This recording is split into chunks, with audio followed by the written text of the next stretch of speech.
Nah, sekarang kita masuk ke pembagian ilmu ekonomi berdasarkan ruang lingkupnya. Nah, kan ada tuh di judulnya kan. Nah, sekarang pembagian ekonomi berdasarkan ruang lingkup tuh apa aja sih? Pembagian ekonomi berdasarkan ruang lingkup tuh cuma ada dua. Oke, gue bagi dua gini. Set. Yang pertama, ekonomi. Ekonomi apa? Mikro. Nah, yang ini apa? Ya jelas lah ya ekonomi apa. Kalau salah satunya mikro, satunya makro. Kan? Nah, maksudnya ekonomi mikro makro ini apa sih? Ekonomi mikro, dari namanya aja ya. Mikro, kecil. Rinci berarti. Nah, berarti ekonomi mikro tuh ngebahas hal-hal yang kecil. Hal bagian kecil dari suatu ekonomi. Sekarang pertanyaannya, bagian kecil dari suatu ekonomi itu apaan sih gitu kan? Bagian kecil dari suatu ekonomi adalah para pelaku ekonomi, ya kan? Nah, ini adalah bagian kecil dari ekonomi. Dari ya ekonomi benar. Pelaku ekonomi. Nah, pasti tahu dong pelaku ekonomi itu siapa aja sih gitu. Pelaku ekonomi udah kita sering, oh lu udah sering tahu deh baca deh. Pelaku ekonomi itu apa ayo? Siapa aja? Produsen dan konsumen men. Konsumen kan? Nah, terus maksudnya apaan ekonomi mikro ngebahas produsen dan konsumen? Apa cuma maksudnya? Maksudnya adalah ekonomi mikro tuh membahas interaksi antara produsen dan konsumen. Terus membahas kenapa sih produsen ngambil pilihan ini, kenapa sih konsumen ngambil pilihan ini. Kan gini, ingat kan? Sekarang masalah ekonomi itu apa sih? Masalah ekonomi itu apa sih? Kebutuhan. Nah, ada bisa nerusin nih, kebutuhan tidak terbatas. Sedangkan alat untuk memuaskan kebutuhan itu terbatas. Sekarang, kalau misalnya kita punya masalah kayak gini, produsen maunya gimana? Produsen tuh maunya dapat laba yang setinggi-tingginya. Kenapa gitu? Karena alat pemuasnya terbatas, ya kan? Misalnya gini, ada penjual batu bara gitu. Karena batu bara itu terbatas, yang jangan dijual murah dong gitu kan. Nanti bisa habis nih batu baranya. Ya pasti dia jual dengan harga ya dengan laba setinggi-tingginya, bukan dengan harga setinggi-tingginya ya. Kalau harga tinggi banget nanti nggak ada yang beli juga gitu. Nah, harga tinggi banget nggak ada konsumen yang mau beli, itu juga bagian dari ekonomi mikro kan. Interaksi keduanya gitu.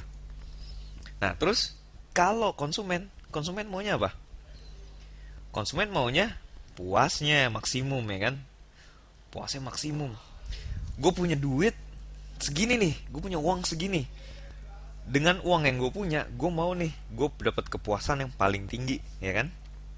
Dengan uang sekecil-kecil ya, ngeluarin uang sekecil-kecilnya dapat kepuasan setinggi-tingginya, ya kan? Gitu. Kenapa? Karena ya alat pemuasnya terbatas. Balik lagi ke masalah ekonomi ini kan gitu.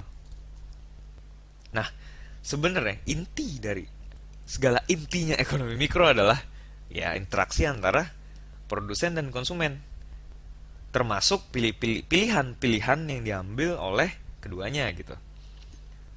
Ya kan, pilih-pilihan tadi maksudnya yang gue bilang. Kalau produsen maunya laba tinggi dong gitu. Dan produsen maunya barang yang di produksi kan dijual nih. Ya maunya ada yang beli dong gitu kan. Tapi gimana nih cara ngambil keputusannya gitu. Dan konsumen juga gitu. Dengan uang yang ada, gimana nih gue dapet kepuasan yang paling tinggi dengan mengeluarkan uang sekecil-kecilnya. Nah, sebenarnya intinya itu sih ekonomi mikro. Sekarang masuk ke ekonomi makro. Makro besar, mikro kecil. Yang kecil ya maksudnya ya pelaku ekonomi doang. Sekarang makro, apa nih maksudnya? Ya, membahas yang lebih besar secara keseluruhan. Maksudnya adalah contohnya ya. Contohnya tuh kayak nanya, kenapa sih pertumbuhan ekonomi kita tuh pertumbuhan ekonomi itu kok segini-segini aja sih? Kenapa pertumbuhan ekonomi kita gimana caranya pertumbuhan ekonomi kita tuh naik gitu. Terus ada lagi masalah yang cukup besar. Kenapa sih ada pengangguran? Wah, aneh kan tuh. Pengangguran.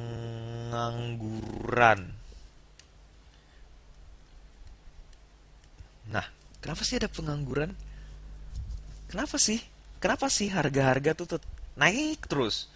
Harga-harga naik terus. Wah, ekonomi makro tuh ngebahas keseluruhan gitu gede negara, lebih banyak, nggak cuma produsen konsumen doang, tapi wah, apa sih akibatnya dari kalau misalnya gue memilih pilihan ini, apa sih akibatnya kalau misalnya sejumlah orang memilih pilihan ini.